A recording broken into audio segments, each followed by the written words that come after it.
पहले जब मेरा भी ये मानना था कि अपन जो नोट्स बना रहे हैं किसी के साथ शेयर कर देंगे तो हो सकता है कि उसका तो सिलेक्शन हो जाए और अपना नहीं हो। बट धीरे धीरे एक्सपीरियंस से समझ में आया कि शेयर करने से आपका नॉलेज कभी कम नहीं होएगा। इनफैक्ट आपको वो था ना, हमने कुछ दिया है तो भगवान से ज़्यादा ही आपको देगा।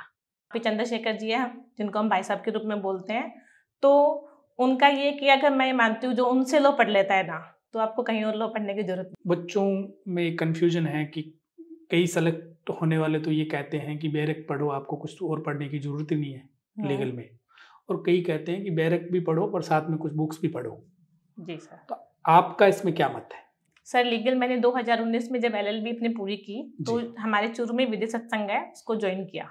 तो वहाँ महेंद्र भैया ने मुझे बैरक को याद करना सिखाया। सबसे पहले उन्होंने बोला कि तुम पहले बैरक पे कमांड करो। आपका सबसे पहले PDF में नाम किसने देखा?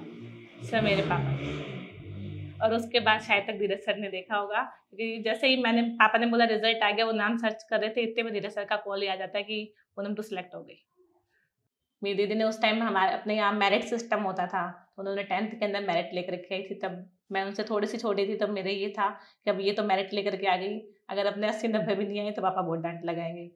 परीक्षा में असफल होना कई स्टूडेंट्स के लिए निराशा का कारण बन सकता है, लेकिन कुछ बच्चे इसे चुनौती मानकर अपने इरादे और मजबूत कर लेते हैं।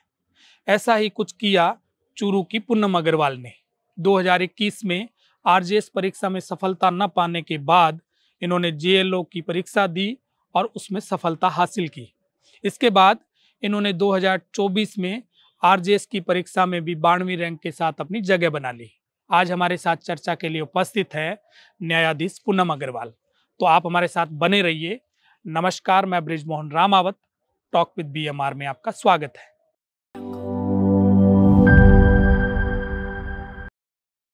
पूनम, टॉक विद BMR में आपका बहुत बहुत स्वागत। जी धन्यवाद सर। आप अभी RJS बनी है, जज बनी है। जी सर। क्या रैंक आई है आपकी? सर मेरी 92। जी सर। अच्छा, पहले मैं आपकी पढ़ाई के बारे में बात कर लेता हूँ। जी सर। आपका एजुकेशन बैकग्राउंड क्या है? जी सर, मैंने हमेशा हिंदी मीडियम की स्टूडेंट रही हूँ। मैंने 2011 में आदर्श विद्या स्कूल है, वहाँ से अपनी 10th पूरी की है। फिर मैंने चूरू में ही रह करके अपनी ग्रेजुएशन की डिग्री ली गर्ल्स कॉलेज से, और उसके बाद मैंने बीकानेर में अपनी LLB की डिग्री ली।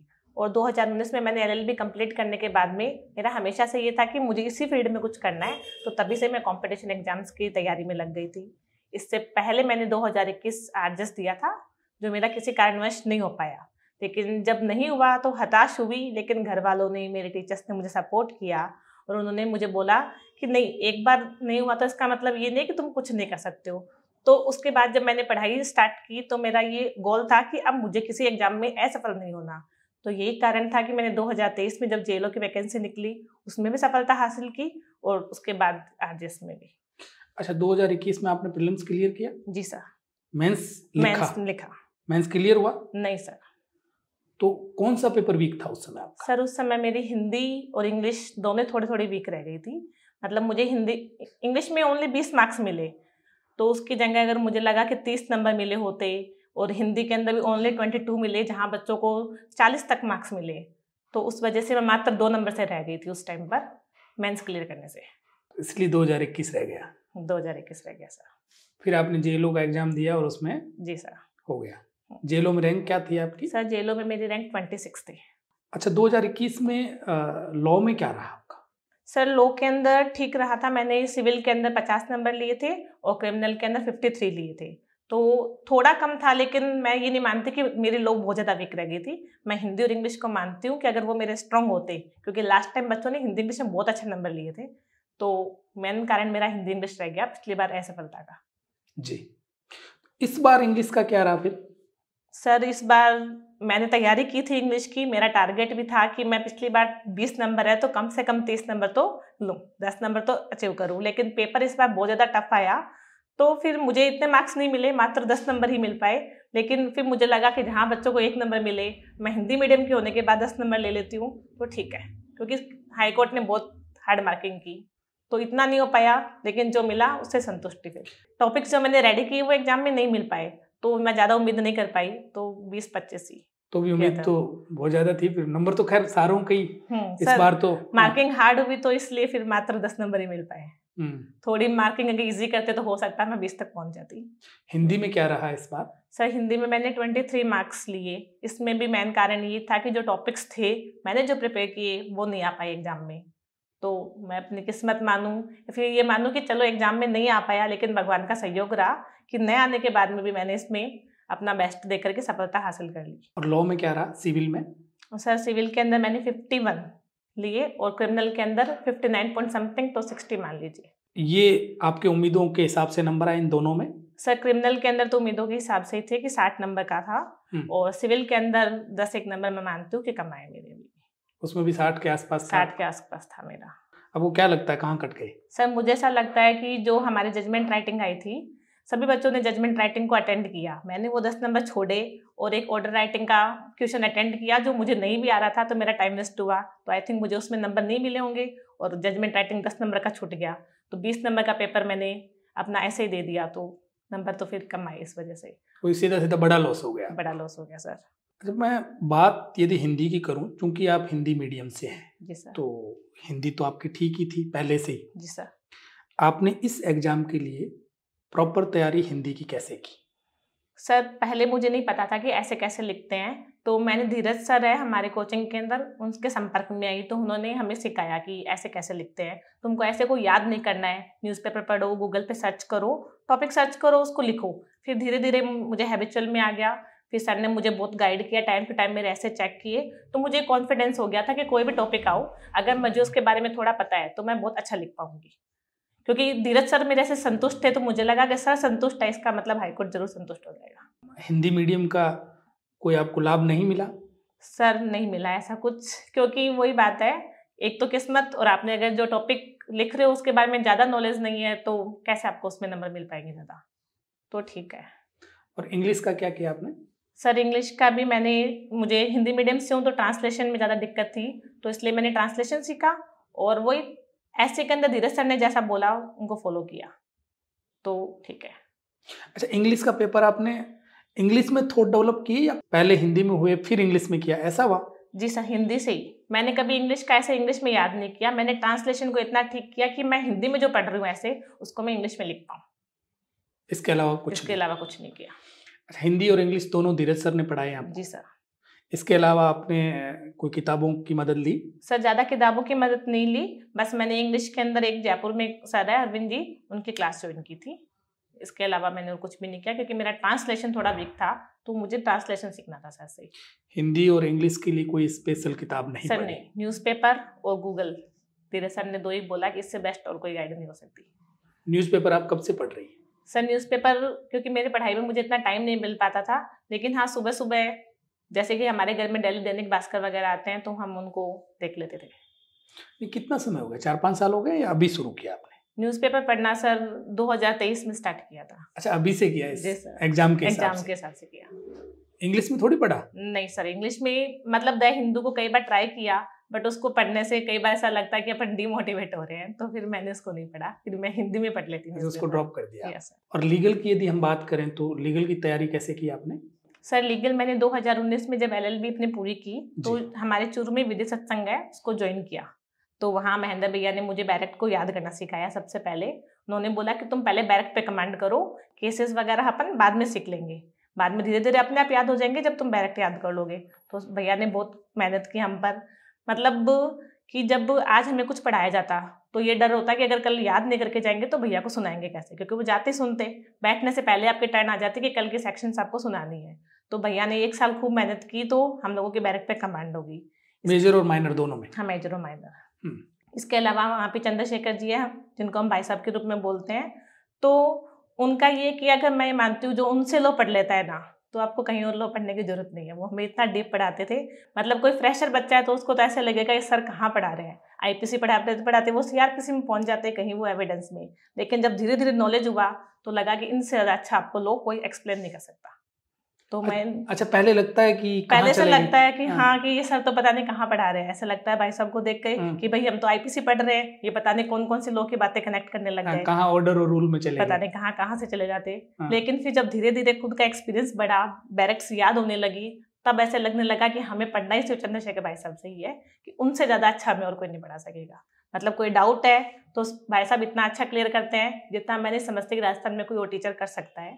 इसके अलावा भाई साहब की एक क्वालिटी है कि वो हमेशा सीखने के लिए तैयार है।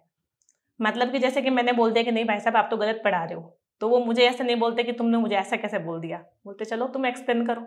वो स्टार्ट इससे करते कि मैं गलत हूँ तुम सही, ऐसे अपन को पढ़ना है। तो सबसे ज़्यादा योगदान इन दोनों का ही रहा है मेरी पढ़ाई में। भाई साहब नई नई बुक्स पढ़ते हैं कि बच्चों को पढ़ा पाए, उनका हमेशा से ये रहता है कि कुछ नया इनको देख के जाऊँ। और अभी भी हमें ऐसे, जैसे मैंने एविडेंस कम से कम 10 बार पढ़ ली होगी, बट उनसे पढ़ती हूँ तो ऐसा लगता है कि अच्छा ये तो अपन ने पढ़ा ही नहीं।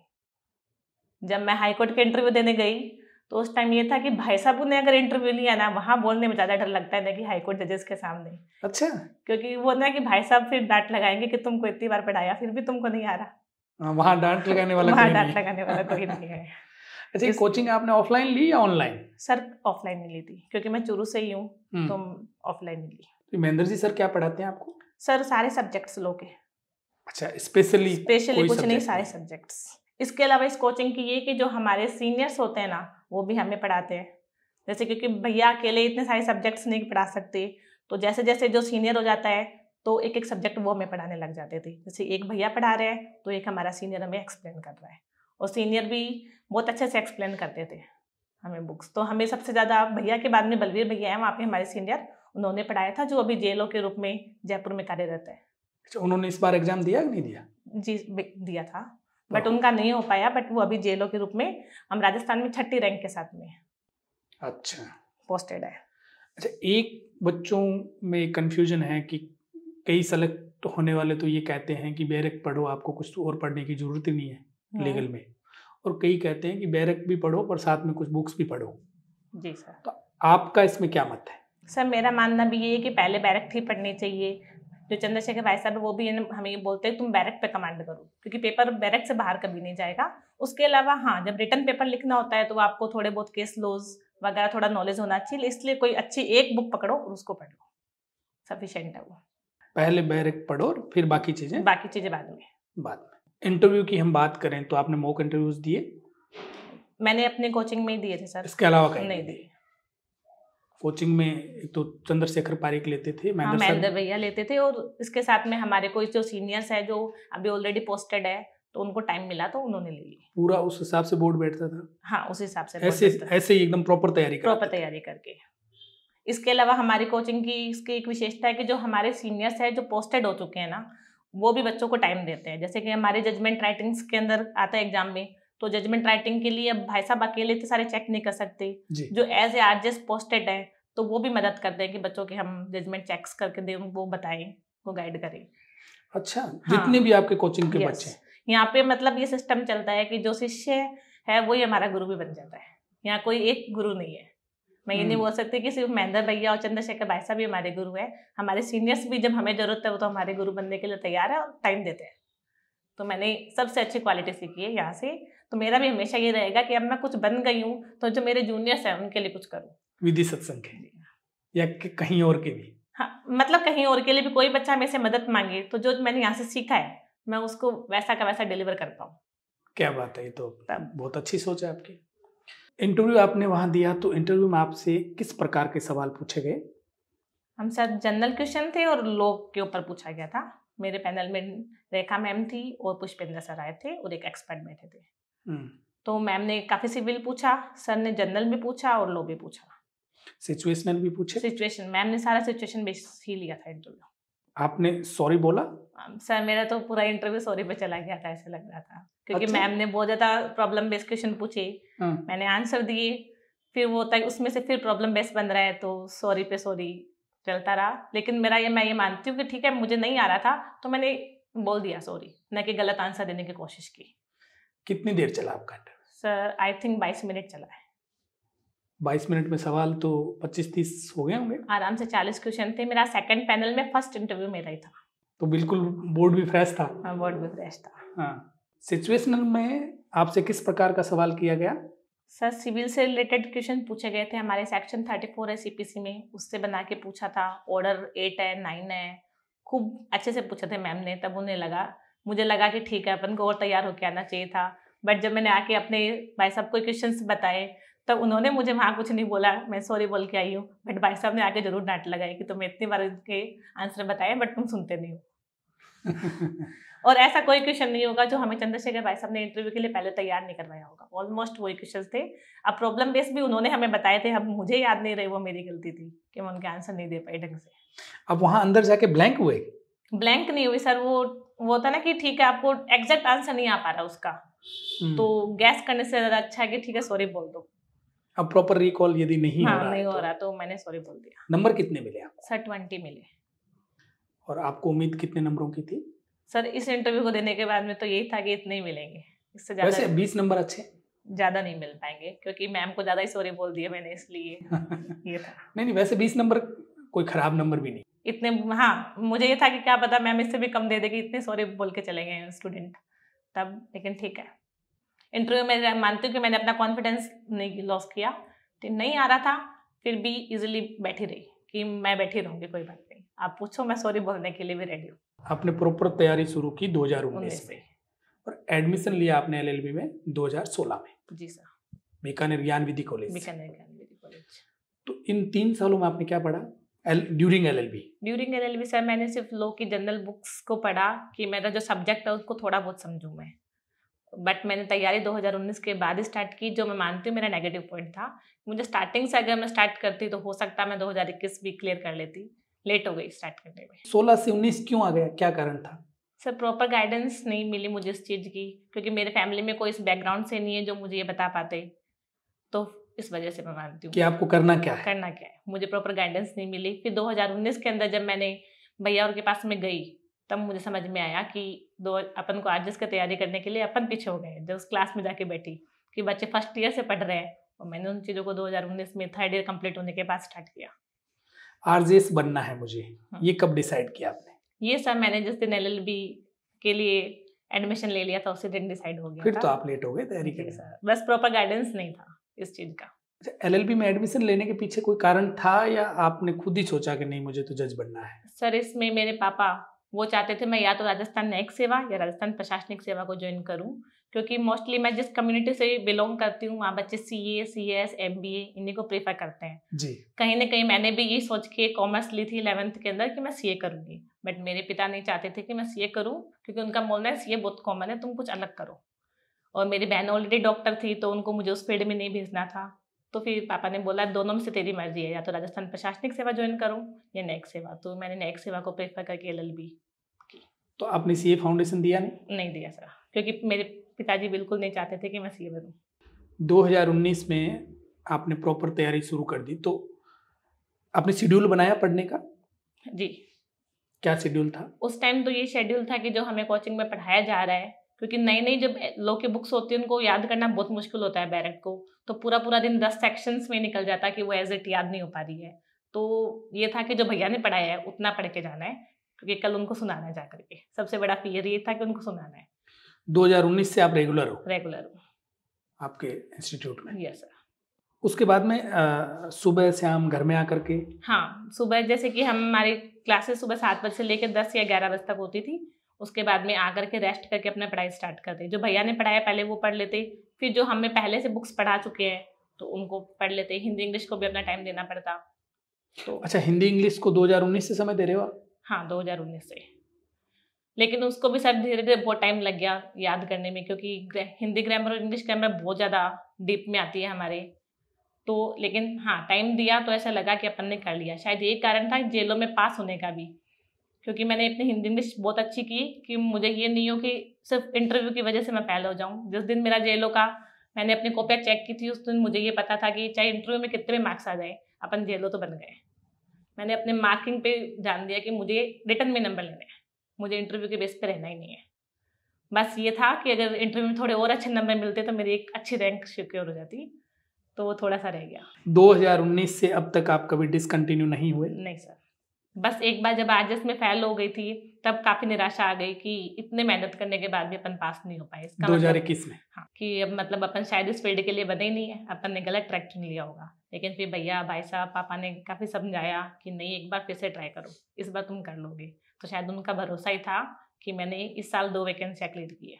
वापस आप कितने दिन बाद लग गए थे 2021 में जब ये रिजल्ट आया उसके बाद? सर मैं मेंस में शायद तक मई में रिजल्ट आया था उसका, तो उसके बाद में फिर 1 महीना मुझे कम से कम कवर होने में लगा, लेकिन जुलाई अगस्त तक मैंने अपनी वापस से पढ़ाई स्टार्ट कर दी थी। आपने उन सारे कमियों को पॉइंट अपनी आउट कमियों किया? को ध्यान में रखते हुए कि जैसे कि अपन को बैरेक्ट को फिर से पढ़ना चाहिए, रिटर्न में पेपर ढंग से नहीं लिख पाए आने के बाद भी, तो मैंने रिटर्न की प्रैक्टिस स्टार्ट की अपनी कि करना है, तो फिर धीरे धीरे अपने आप वो मेंटेन हो गया सिलेबस। रिटर्न की प्रैक्टिस आपने 2021 के बाद शुरू की या 2019 में कर दी थी वैसे? सर 2019 में नहीं की थी, यही वीक पॉइंट था।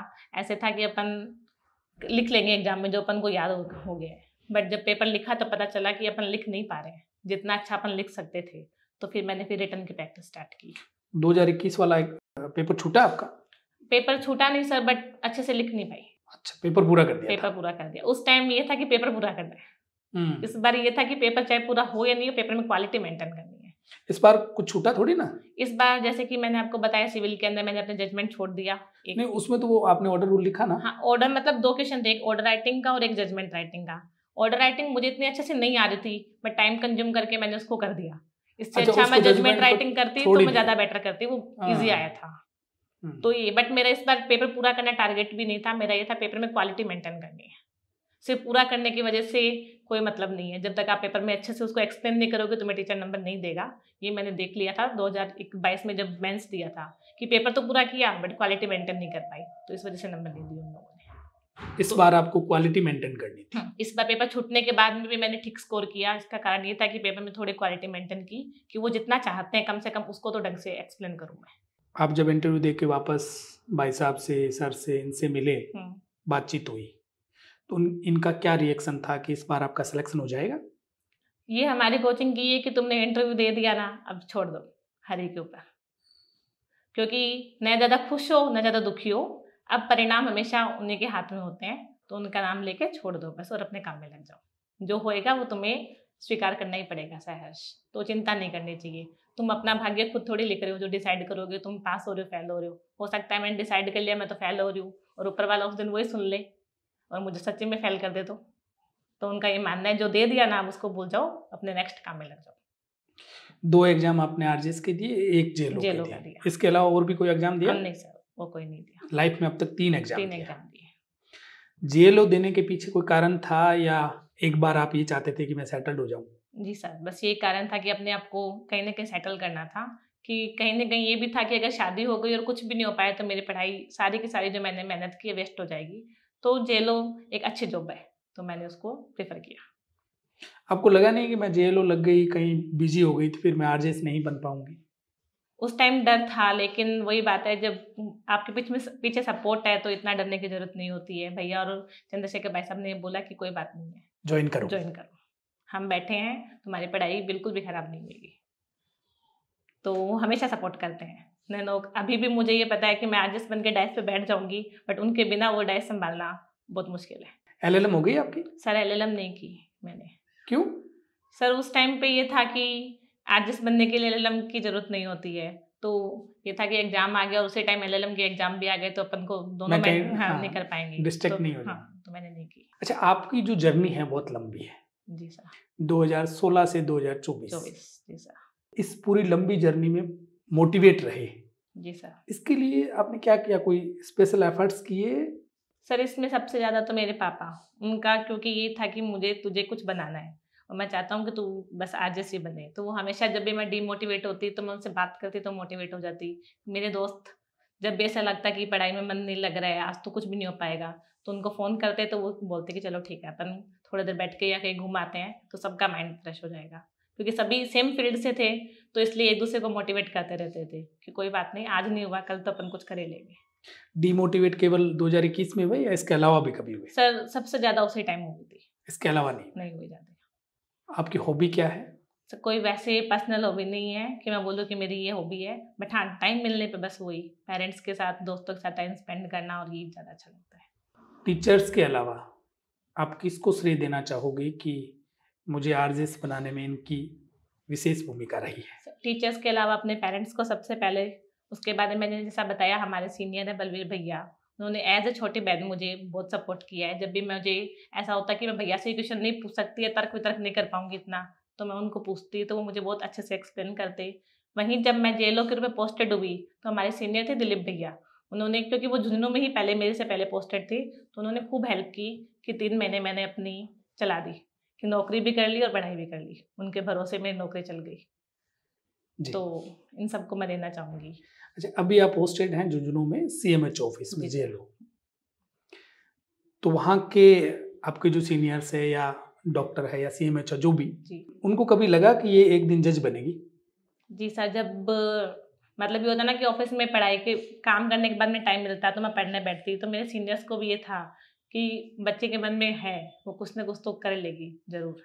तो उनका हमेशा से कॉन्फिडेंस था। जब मैं अपना मेंस लिखने गई थी, इंटरव्यू देने गई थी, तभी उन्होंने बोला कि चिंता मत करो, आप इस पर कर लोगे। कोऑपरेट करते थे वो? हाँ, करते थे। मेरे सीनियर ने खूब कोऑपरेट किया है, मुझे टाइम भी दिया, छुट्टी भी दी टाइम मिलने पर। या फिर ऑफिस के अंदर उनको पता है प्रोबेशन पर ज़्यादा छुट्टी नहीं मिल सकती, तो इतना वर्कलोड मेरे पे नहीं डाला कि ठीक है आप पढ़ भी लीजिए, थोड़ा जो नेसेसरी काम है वो कर लीजिए, क्योंकि आपके 2-3 महीने बहुत कीमती है, काम तो धीरे धीरे भी हो जाएगा। तो उन्होंने काफ़ी सहयोग किया है। आपका सबसे पहले पीडीएफ में नाम किसने देखा? सर मेरे पापा, और उसके बाद शायद तक धीरज सर ने देखा होगा, क्योंकि जैसे ही पापा ने बोला रिजल्ट आ गया, वो नाम सर्च कर रहे थे, इतने में धीरज सर का कॉल आ जाता है कि पूनम तो सिलेक्ट हो गई। अच्छा।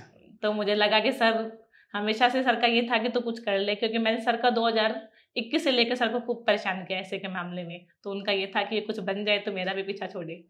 तो उन्होंने सबसे पहले मुझे लगता है नाम सर्च किया होगा मेरा। पीछा छोड़ने वाली तो बात नहीं, पर एक गुरु चाहता है कि मेरे पास जो पढ़ा है वो एक मुकाम तक पहुंचे।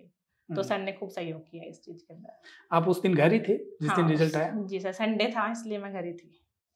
चूरू। उसके बाद तो फिर कॉल्स की जड़ियां लग गई होगी? जी सर, वो तो लगनी थी। और बहुत दिनों से उस मोमेंट का वेट भी किया था, कब 2019 में एलएलबी की थी, तब से ये दिन देख रही थी कि मैं कब इस लिस्ट में अपना नाम देख पाऊंगी। जी। पापा क्या करते हैं आपके? सर मेरे पापा का हैंडीक्राफ्ट का बिजनेस है, हमारे यहाँ फैक्ट्री है हैंडीक्राफ्ट की। तो बस, तो हमारे फैमिली बैकग्राउंड में कोई भी गवर्नमेंट जॉब में भी नहीं था। गवर्नमेंट जॉब की भी मैं पहली थी मेरे घर से जिन्होंने कोई गवर्नमेंट जॉब ली है। उसके बाद में सेकंड आर्टिस्ट में भी बस मैं ही हूँ। मेरे कोई फैमिली बैकग्राउंड, मतलब दूर दूर तक फैमिली में कोई नहीं है, कोई प्रेफर ही नहीं करता गवर्नमेंट जॉब। बिजनेस को प्रेफर करते? बिजनेस या सीएस इनमें सब खुश है। आपकी सिस्टर डॉक्टर है? जी सर। तो उन्होंने कहाँ से की एमबीबीएस? उनका एमबीबीएस नहीं मिल पाया, उनको डेंटल मिला। तो अच्छा। गवर्नमेंट डेंटल कॉलेज जो जयपुर के अंदर है, वहीं से उन्होंने अपनी बीडीएस की डिग्री ली। उसके बाद में फिर पीजी के लिए तैयारी की, तो उनको प्रोस्टोडोंटिक्स मिल गया। फिर उन्होंने एमडीएस अपनी प्रोस्टोडोंटिक्स, एज ए प्रोस्टोडोंटिक्स डॉक्टर है। इस पूरी जर्नी में आपकी सिस्टर का क्या योगदान है? सर उन्होंने हमेशा से गाइड किया, सपोर्ट किया। तो ये ना मम्मी पापा के बाद में कोई संभालने वाला है तो वो बड़ी सिस्टर ही थी, एज ए पापा के रूप में ही संभाला है। कि जैसे होता कि कभी कोई क्लास लेनी है, पापा से पैसे मांगने में डर लग रहा है कि तुम पढ़ते तो हो नहीं, बस क्लास के लिए पैसे वेस्ट करने हैं, तो दीदी हमेशा सपोर्ट में रहती कि तू पापा से ले मत, मैं दे दूंगी, चिंता मत कर, तुम पढ़ लो बस। ब्रदर है? हाँ ब्रदर छोटे हैं सर, वो दोनों पढ़ाई कर रहे हैं? हाँ पढ़ाई कर रहे हैं। वो क्या कर रहे हैं? सर छोटा भाई है वो एसएससी की तैयारी कर रहा है, और बड़े भाई ने एमआर के रूप में अभी अपना काम स्टार्ट किया है, डी फार्मेसी करके। तो छोटे वाले ने कभी नहीं सोचा कि मैं एलएलबी कर लूं? नहीं सर, उसका पहले ये था कि उसको इंजीनियर बनना है, फिर उसका नहीं हो पाया इंजीनियर के अंदर। फिर उसका ये था कि मुझे एसएससी ही में कुछ करना है, तो उसका हमेशा से ये, जैसे कि मैं तो उसको हमेशा बोलती हूँ कि आरएस वगैरह कुछ कर ले, बट नहीं, उसको डिसाइड है कि मुझे तो एसएससी करनी है, तो वो उसी के अंदर अपनी तैयारी कर रहा है। मदर आपकी हाउसवाइफ है? हाउसवाइफ है जी सर। पढ़ी लिखी है कि नहीं है? सर 10th पढ़े हुए हैं बस। उस समय तो खैर 10वीं ठीक ही थी, बस इतना ही पढ़े हुए सर। तो उनके लिए था कि बच्चे पढ़ ले तो वो खुद को पढ़ावा ही मारेंगे, तो इसलिए मेरे पापा ने हमेशा से हम दोनों बहनों को पढ़ाई में खूब सपोर्ट किया है। मेरी बहन तो 11th से ही बाहर पढ़ी है, मैं तो चलो चूरू में एजुकेशन ली है, मेरी बहन ने 10th कंप्लीट होते ही चूरू छोड़ दिया था, अपनी सारी एजुकेशन चूरू से बाहर ली है।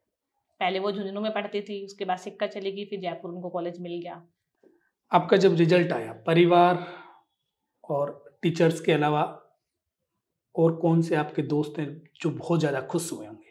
सब मेरे खुद के जो दोस्त हैं जिनके साथ मैंने पढ़ाई की है, उन रिजल्ट आते वो सब मेरे घर पे भी आ गए थे। हम लोगों ने खूब मतलब होता है डांस वांस किया कि ठीक है तू तो पास हो गई, हम आ रही है कि तू हो गई तो अगली बार हम भी हो ही जाएंगे। तो सबसे ज़्यादा वो, इसके अलावा मेरे पापा के जो दोस्त हैं उनको भी ऐसा लगा कि उनकी बेटी भी बन गई। तो उस दिन तो वो दिन ज़िंदगी में हमेशा याद रहेगा। मेमोरेबल डे है। डांस कैसे, ढोल वोल बजा दिए सर। हाँ। ढोल पापा के दोस्त है ना, वो लेके आए थे, उनको बहुत ज्यादा एक्साइटमेंट थी कि चलो किसी ने तो कुछ किया, इसलिए उनका हमेशा से था। जब इंटरव्यू दे रही थी तब भी वो बोल रहे थे कि बस तू बन जा कैसे भी करके। अच्छा, आपकी फैमिली बिजनेस फैमिली है? जी सर। तो आपके परिवार वालों ने ये नहीं कहा कि ठीक है पढ़ ली क्या है तो शादी करो? नहीं सर, पापा का ये था कि पापा के अलावा पापा के अलावा मतलब जो फैमिली में अगर कोई कुछ बोलता भी तो लास्ट डिसीजन पापा का ही होता था। उनका ये बोलना था कि मेरे बच्चों के मामले में फाइनल डिसीजन मैं ही लूंगा, इनको क्या करना है और क्या नहीं करना है। तो हमेशा से जब उन्होंने हाँ बोल देना किसी चीज की तो उसके बाद में आपको टेंशन लेने की जरूरत नहीं है, सबको अपने आप हैंडल कर लेते कि मैं देख लूंगा। तो पापा के होते हुए कभी चिंता ही नहीं हुई कि कोई शादी के लिए बोलेगा कि शादी कर लो एज हो गई। उनका था कि नहीं, जैसे कि मेरा जब 2022 में नहीं हुआ तब उन्होंने ये बोला कि नहीं मैं मेरी बेटी को एक अटेम्प्ट और दिलाऊंगा, अभी तो मैं इसकी शादी के बारे में सोचूंगा भी नहीं, उसके बाद देखेंगे कि क्या करना है। तो उन्होंने कभी भी रिश्ता ढूंढना क्या सोचा भी नहीं इस चीज़ के अंदर कि मेरी शादी करनी है, कि ये पहले कर ले उसके बाद ही देखेंगे। वेल सेटल होने के बाद। बचपन कैसा था पूनम आपका? स्कूल चले जाओ, आके थोड़ा बहुत खेल लो। पढ़ाकू थी या? सर ज़्यादा तो नहीं थी, मेरी दीदी ज़्यादा थी, तो उनको देख के ये लगता था कि ये पढ़ रही है इसकी वजह से हमें और डांट पड़ रही है। मेरी दीदी ने उस टाइम हमारे अपने यहाँ मेरिट सिस्टम होता था, तो उन्होंने 10th के अंदर मेरिट लेकर के आई थी। तब मैं उनसे थोड़ी सी छोटी थी, तब मेरे ये था कि अब ये तो मेरिट लेकर के आ गई, अगर अपने 80-90 भी नहीं आए तो पापा बहुत डांट लगाएंगे कि वो ये कि पढ़ती है तुम सब बदमाशी करते हो। तो ठीक है, वही हुआ या चेंज हुआ कुछ? फिर हाँ मतलब वो मतलब होता है घर में एक बच्चा निकल जाता है कुछ ही, तो फिर नीचे वालों के लिए हो जाता है कि तुम्हें भी कुछ करना ही है।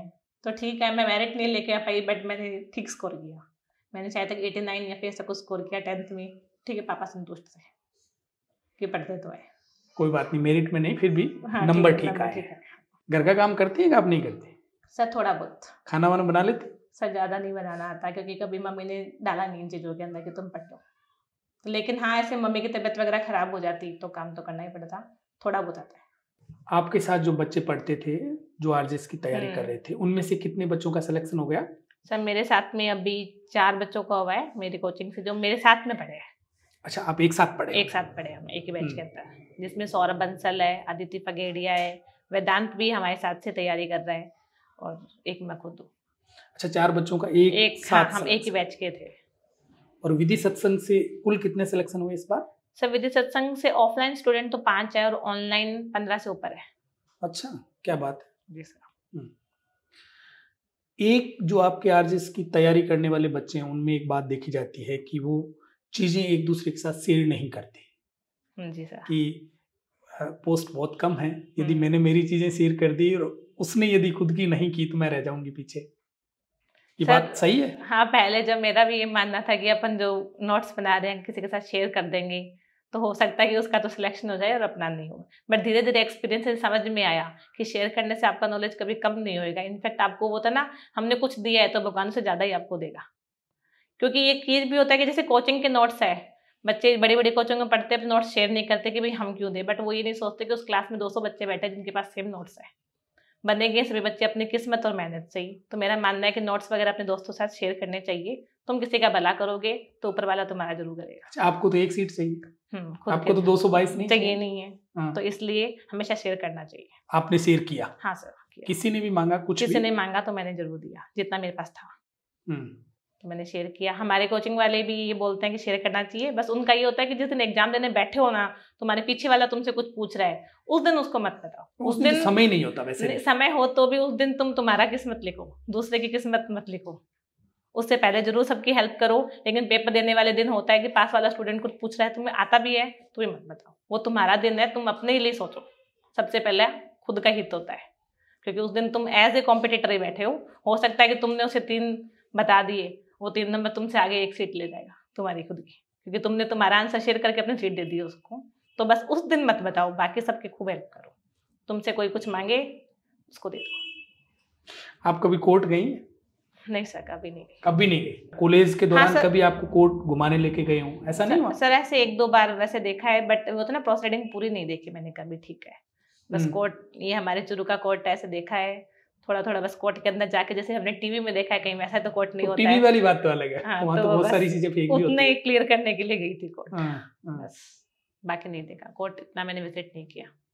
अच्छा, सिटिंग जज की यदि बात करें तो एक तो चंद्रशेखर पारिक सर से आपकी कंटिन्यू बात होती थी, इसके अलावा भी किसी जज से बात होती थी आपकी? हाँ सर, जैसे कि अभी हमारे नए लॉज आ गए थे तो इंटरव्यू में उसको गाइड करने के लिए आज जैसा हिमांशु जी जो सिकर पोस्टेड है, उन्होंने भी खूब मदद की है। इसके अलावा मेरे सीनियर्स हैं नेहा दीदी वगैरह जो एज ए आरजेस पोस्टेड है, तो उन्होंने खूब इसमें गाइड किया है। एक नया बच्चा है जिसने अभी अभी LLB में एडमिशन लिया है, चाहे वो 5 ईयर लॉ में लिया है या 3 ईयर लॉ में लिया है, उस बच्चे को आरजेस बनना है, तो आप कैसे गाइड करेंगी? मैं उसको ये बोलूंगी कि मेरे जैसी गलती मत करो, फर्स्ट ईयर से अपने बुक्स को सबसे पहले पढ़ना स्टार्ट करो। बुक्स या बैरेट? बैरेट्स को, उन बैरेट्स पे अगर तुम कमांड कर लोगे तो हो सकता है जब तुम्हारे फाइनल ईयर कंप्लीट हो तुम इस एग्जाम को बहुत कॉन्फिडेंसली देके फर्स्ट अटेम्प्ट में क्लियर कर लो पूरी ये। और एक सही गाइडेंस आपके पास में होनी चाहिए, मतलब आपने जिसको अपना गुरु बना लिया उसको सच्ची में गुरु बना करके वो जो बोल रहा है उसको फॉलो करो, आप निश्चित ही सफलता ले लोगे। नहीं कि अलग अलग भटको कि आज ये कोचिंग अच्छी है, हमें कोई बोल रहा है कि नहीं वो कोचिंग अच्छी है, तो हम बार बार अपने गुरु चेंज कर रहे हैं। कहीं से हेल्प ले सकते हो बट गुरु अपना किसी एक को ही मांगो। गुरु अलग अलग नहीं हो सकते, गुरु सिर्फ एक ही होता है। जैसे कि मैं अपने गुरु चंद्रशेखर भाई साहब को मानती हूँ कि उन्होंने जो बोल दिया ना वो कभी गलत नहीं बोलेंगे मुझे, उन्होंने गाइड किया तो सोच समझ के गाइड करेंगे। तो लिखने की प्रैक्टिस भी फर्स्ट ईयर से शुरू करें? फर्स्ट ईयर से सर। इसके अलावा हिंदी और इंग्लिश पे फर्स्ट ईयर से फोकस करना चाहिए। हिंदी इंग्लिश हर एक एग्जाम में आपको लीड करवाएगा लॉ के अंदर, चाहे कोई भी एग्जाम हो, चाहे वो जेल हो, AP हो, सब में हिंदी इंग्लिश लीड करेगी। जो बच्चा हिंदी इंग्लिश में स्ट्रॉन्ग है वो अपना एक अच्छा स्कोर बना पाएगा। हिंदी इंग्लिश के लिए क्या करे बच्चा, कैसे तैयारी करे? सर जैसे कि कोई बच्चा इंग्लिश मीडियम का, उसकी इंग्लिश स्ट्रॉन्ग है तो उसको ग्रामर पे फोकस करना चाहिए। जो हमारे ग्रामर के टॉपिक है, मार्केट में बहुत बुक आती है, कोई एक बुक को लो, उसके ग्रामर्स को याद करना स्टार्ट करो, प्रैक्टिस MCQ खूब निकालो, तो वो धीरे धीरे कमांड हो जाती है। बाकी टीचर्स अवेलेबल है इन चीज़ों के लिए, वो गाइड करते हैं कि आपको कैसे पढ़ना चाहिए। आप कोई बुक्स प्रेफर करना चाहेंगे? सर मैंने हिंदी तो राघव प्रकाशन से पढ़ी थी जी, और इंग्लिश के लिए नीतू सिंह की आती है KD पब्लिशिंग की बुक, तो उसको प्रेफर किया था। तो पूनम आपको ढेर सारी पुनः बधाई और शुभकामनाएं। जी धन्यवाद। आप इसी प्रकार भविष्य में उत्तरोत्तर प्रगति करते रहें। आपका बहुत बहुत आभार। जी धन्यवाद सर।